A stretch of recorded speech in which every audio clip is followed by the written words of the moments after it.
Yeah, I got me another chair.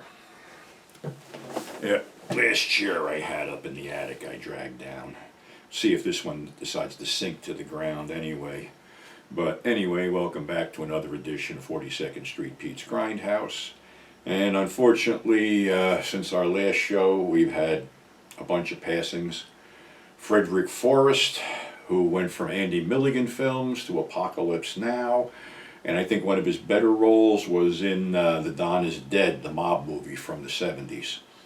Alan Arkin, great, very talented actor, just passed away yesterday at age 89.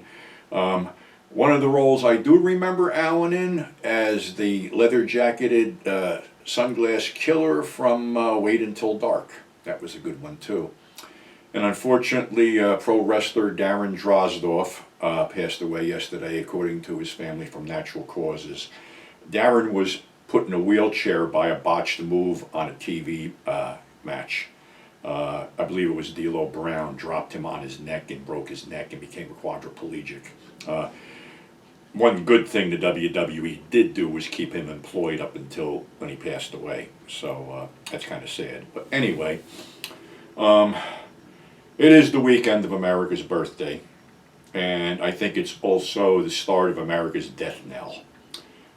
We've had the Supreme Court, and Joe Biden said on a news clip the other day, answering a question from a reporter, do you think this is a rogue court? And he said, it's a wrong court. No, Joe, it's a rogue court, okay? 3 of the justices that were appointed lied under oath, and they're in charge now.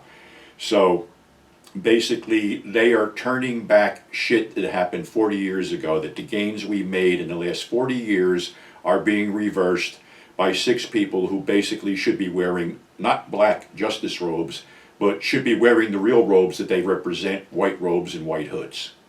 And as far as Clarence Thomas goes, dude, you are the true definition of an Uncle Tom.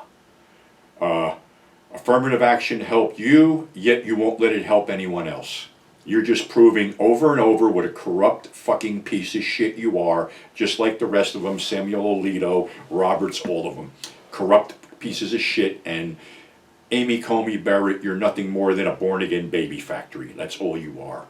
And this is how Donald Trump and the GOP stack the court against the American people. Now, some people may be reveling in this, I don't know. Also, some people don't like when I do this shit. So I'm going to put this out there. I'm thinking of doing a little spin-off, not create a separate channel, but a little spin-off on the character, maybe do it once a week. I'll call it The Crazy Old Man, where I'm going to address certain issues that are coming to the forefront, because unfortunately with Facebook, I can't let the wolf out anymore without getting suspended. And I'm sure someone would take umbrage to stuff here and probably get me kicked off of YouTube. But you know something? It's still somewhat of a free country, and I'm going to speak my fucking mind, whether people like it or not. So I'm going to put this to a vote if people want me to do a little spin-off once a week called The Crazy Old Man Rants or whatever. So I also got to take you down memory lane for a bit, because we're going to lose what we held dear, the films that we cherish, the films that made us what we are today. And I can remember as a child, as maybe a 12-year-old kid, getting dropped off in front of this big grindhouse in Orange, New Jersey called the Embassy. And I actually went there enough to see its decline, as well as the decline of the drive-ins in the New Jersey area. Let me just start. The drive-ins were great. There was a whole bunch of them, but unfortunately with Jersey, the real estate values went huge. We're basically on the sites of what was, you know, the Morris Plains Drive-In, the Livingston Drive-In, the Newton Drive-In, the Netcong Drive-In, the Partroy Drive-In, the Totowa Drive-In. They're all gone. Office buildings, strip malls, whatever occupy those spaces. The Route 3 Drive-In is nothing but a big office building now.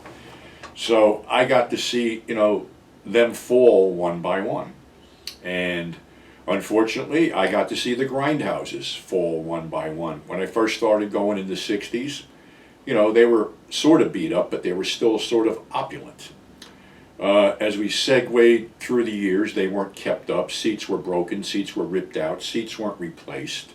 I've told the story many times of one theater on 42nd Street where you go in there, you could see daylight streaming through the holes in the roof.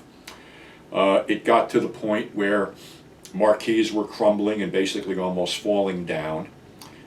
Everyone sort of knew the end was near because home video, basically, you could take home the movies that we were used to seeing back then.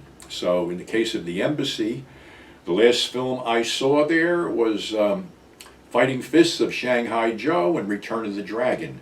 And at that point, I think the restrooms were actually closed. The balconies were boarded up. There was a heavy scent of fucking, crack and PCP in the building. And I only stayed to see Shanghai Joe. The area just wasn't safe anymore. And like I said, little by little, these theaters just were knocked down and destroyed. And that was a huge piece of history taken away. So then we segue into the mom and pop video stores. The last hurrah of Grindhouse Films was in the mom and pop video stores because, those were the people that stocked those things in their little cult section and horror section. And that's where we got to see, revisit, things, and new fans got to see stuff like the Corpse Grinders, Zombie, The Undertaker and His Pals, Blood Feast, Texas Chainsaw, whatever, because they weren't being shown in theaters anymore. And then the corporate cocksucker came in, Blockbuster Video. I mean, we did have a big corporate video store, Video Shack, but Video Shack may or may not have been a front for fucking porn distributors because half the damn store in New York was porn, half the store in Totowa, New Jersey was porn. So they hung on for a while until pretty much RKO Theaters decided to buy up the chain by selling off their freestanding theaters and basically bought a pig in a poke because Blockbuster could outshine them. Blockbuster could bring in 10, 20 titles of a brand new movie where they couldn't and where the mom and pop video stores couldn't. And one by one they folded. And you sometimes see stuff on Facebook of abandoned freestanding video stores just standing there empty. That was like sort of the last guard. And, Blockbuster held on for a while, started renting DVDs and stuff, but I don't know where the end came. But the end is coming because you don't see too many people selling DVDs except Walmart and Best Buy, and their selection is minimal at best.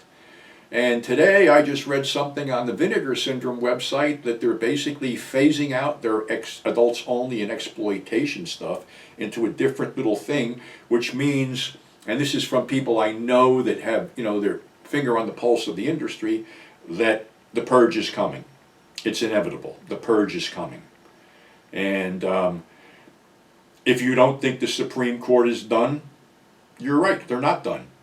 They're going to take aim at other things. The LGBT community just got fucked on the way out because that was the last case they heard, and they ruled in favor of someone who basically says, I don't have to take orders from these people, I don't have to do work for these people because that's affecting my freedom of speech, and I'm a good Christian. No, you're not a good Christian. You're a fucking scumbag, okay? So once again on the way out, they just decided to fuck over another group of people, and they're not done because I know what's on their agenda: overturning same-sex marriage, probably overturning interracial marriage, except for Clarence Thomas because he's a stereotypical 70s black man. Sort of like the guys you would see in the porn series Blacks and Blondes. Black guys with overweight, blousy blondes. And he married one, and she's a fucking traitor too. We all know that. But this is the way it's going. And, everybody's like, okay, they're streaming. Well, I already said what Disney has done to movies. And, Pluto and Tubi are great until sooner or later somebody takes them over and decides their content ain't going to be fucking good anymore, and they'll get rid of them. So basically, I think the overall aim of the people that want to, be in charge of this country to turn it into a theocracy. That's what the aim is. It seems that way. But like I said, I just talked about the whole ruins of what we used to love. And we can only grab it on DVD now and hold on to your physical media because you don't know when it's going to end. You don't know when something else is going to be banned. And it really sucks because of all the creativeness and all the creativity, it started in the mid-'60s and went up until, the mid-'80s. And it's been squashed now. And the major players are no longer with us. The guys that made really great films are no longer with us. So we gotta, look at direct from fucking people like Jordan Peele and people like that. It's fucking horrible stuff. We've seen the best, and now we're seeing the worst, unfortunately. So on that note, I think I gave you people something to think about, and I wish you a happy 4th. I hope it ain't our last 4th, but you know something? That little fragile thread of democracy is just holding on by a thread now, because there's people who just want their way and their way only, and they don't give a shit who they mow down in the process. So again, have a happy 4th, stay safe, thanks for subscribing, thanks for tuning in, and we will definitely catch you on the flip side.